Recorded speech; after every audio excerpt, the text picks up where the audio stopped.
Friends movie lover की एक और एपिसोड में आपका स्वागत है। आज दो फिल्मों का रिव्यू करूंगा। दोनों मैंने ओटीटी पे जियो हॉटस्टार पे देखा। पहली का नाम एक तेलुगु फिल्म है यूपोरिया। हो सकता है नाम थोड़ा गलत ले रहा हूँ, वो आप चेक कर लेना।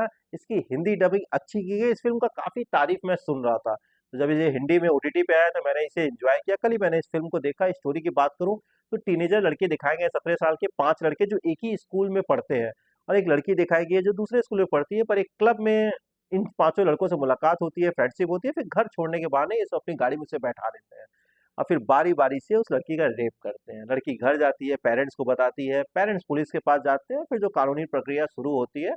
अच्छा, इस तरह की फिल्मों में एक चीज हम लोग ने देखा है कि जैसा रियल में भी होता है कि मिडिल क्लास फैमिली की अगर लड़की है और क्रिमिनल जो है वो हाई सोसाइटी के हैं, कोई नेता का लड़का है, कोई बिजनेसमैन का है, तो वहाँ पे कानून भी बहुत ही लचीला हो जाता है, सबूतें मिटा दी जाती है। पर यहाँ पे ये कुछ नहीं होता है।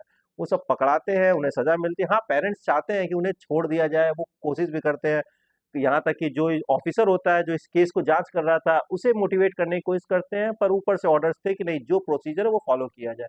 तो आप मन में एक चीज आएगा, यार ऐसा तो होता नहीं है। पर यहाँ पे आप अपने पेशेंस को होल्ड करके रखिएगा। मेकर्स जो दिखाना चाहते थे, उनका ये था नहीं था कि ये लड़के पकड़ा गए, अब उनको जेल कैसे होता है, फिर उस पीड़ित लड़की के साथ क्या क्या झेलना पड़ता है। इनका तो पॉइंट ऑफ व्यू कुछ और था।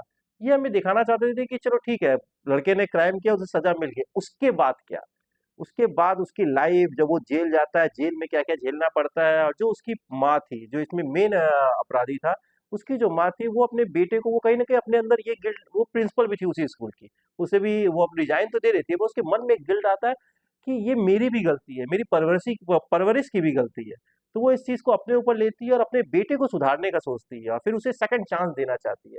अब वो देव दिला पाती कि नहीं दिला पाती, ये फिल्म की कहानी थी। अच्छा, उस सीन के बाद जो मैंने लड़की बताई जिसके साथ गलत होता है, आपको धुरंधर मूवी याद होगी, उसमें जो हीरोइन थी वही इसमें वो उस लड़की का रोल प्ले कर रही है, और एक 17 साल की लड़की, वही उनकी एज भी है। ये रोल उनपे जम भी रहा था, सूट भी कर रहा था, और वहां पे उनका रोल खत्म हो जाता। आगे फिर फिल्म में वो दिखती नहीं है, पर जिस समय वो आती है फिल्म के क्लाइमेक्स में ही आप मान के चलो, और ये लड़का, जब इन दोनों का आमना सामना होता है ना यार, और जिस पोजीशन पे वो लड़की होती है, और ये एक डायलॉग आता है, पुलिस वाला कहता है कि तुम्हारी माँ इतना कुछ तुम्हारे लिए कर, तुमने इतना गलत किया, फिर भी तुम्हारी माँ तुम्हें पढ़ाने के लिए इतना कुछ कर रही है, पर फिर भी तुम कुछ नहीं कर रहे हो, और तुम्हारे आंख में एक आंसू तक नहीं है। और उस समय जब वो उसे देख के रोता है, वो सीन इतना इमोशनल था ना यार।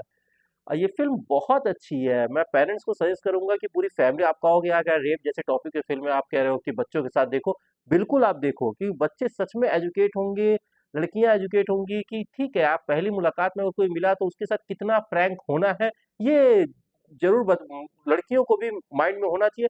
और पेरेंट्स को बच्चों की हर ख्वाहिश को पूरा नहीं कर देना चाहिए। उनके ऊपर हमेशा, जब तक वो 18 साल के नहीं हो रहे, उन्हें फोर व्हीलर्स नहीं देनी चाहिए। बहुत सी चीजें हैं।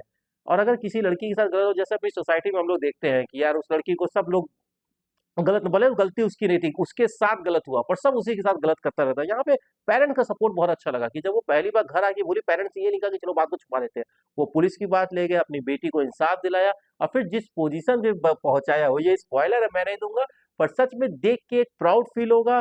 और सेकंड भी बात, ठीक है लड़के ने गलती की, पर हर इंसान को सेकंड चांस मिलना चाहिए अगर वो सुधरना चाहे तो इस चीज पे भी फिल्म फोकस देती है। और जो प्रोसीजर उसकी माँ का दिखाया गया, जो उसका माँ का स्ट्रगल दिखाया गया है ना, वो भी काफी काबिले तारीफ है। तो यार फिल्म बहुत अच्छी है, आप सबको एक बार जरूर एंजॉय करना चाहिए। सेकंड में बात करूंगा जंपर की। ये फिल्म यार 1 घंटा 44 मिनट फिल्म की लेंथ है। ये भी जियो हॉटस्टार पे ही देखा। ओटीटी पे आई है, और प्रकाश राज सर के फैन हो तो उनकी एक्टिंग बढ़िया लगती है, तो एक बार देख सकते हो। बाकी फिल्म में यार कुछ भी नहीं है, ये 1 घंटा 44 मिनट भी आपको लेंदी फील होगा, जबकि स्क्रीन पे थोड़ा टाइट रखने की कोशिश की गई। स्टोरी में कुछ नयापन नहीं है। स्टोरी की बात करूं तो एक पॉलिटिशियन की किडनैपिंग दिखाई गई है, जिसको सॉल्व करने के लिए पुलिस एक जंपर नाम के लड़के का सहारा लेती है। फिर आगे जो ट्विस्ट एंड टर्न होता है वो आप फिल्म में देखना है यार। देखो, सस्पेंस थ्रिल मूवी का सबसे बड़ा जो कह सकते हो प्लस पॉइंट होता है ना, कि हर सिचुएशन पे, हर आधी एक घंटे में कुछ ना कुछ जंप स्कायर है, कुछ ना कुछ नई चीजें रिवील होती रहो, जिससे फिल्म में देखने में इंटरेस्ट बढ़ा रहा है। यहाँ पे फिल्म फ्लैट चलती है, और कुछ चीजें आप पहले से गेस कर लोगे कि हाँ ये चीज इस वे में जा रही है, तो वो उतना इंटरटेनिंग नहीं रह जाता है। हाँ, प्रकाश राज सर एक बढ़िया एक्टर है, तो फिल्म को जितना वो संभाल सकते थे उतना उन्होंने संभाला है।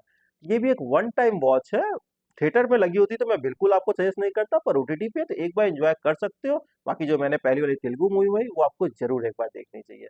हाँ, फिल्म का फर्स्ट हाफ बहुत अच्छा है, फास्ट पेस में चलता है। सेकंड हाफ में कुछ चीजें आपको खिंची हुई फील होंगी, पर वो क्लाइमेक्स आते थे और जो क्लाइमेक्स दिखाया गया है वो आपकी पूरी शिकायतों को दूर कर देगा। तो फ्रेंड, ये था इन दोनों फिल्मों का रिव्यू। अगर आपने देख लिया है तो आपको कैसी लगी जरूर बताइएगा, नहीं देखा है तो एक बार एंजॉय कर लीजिए।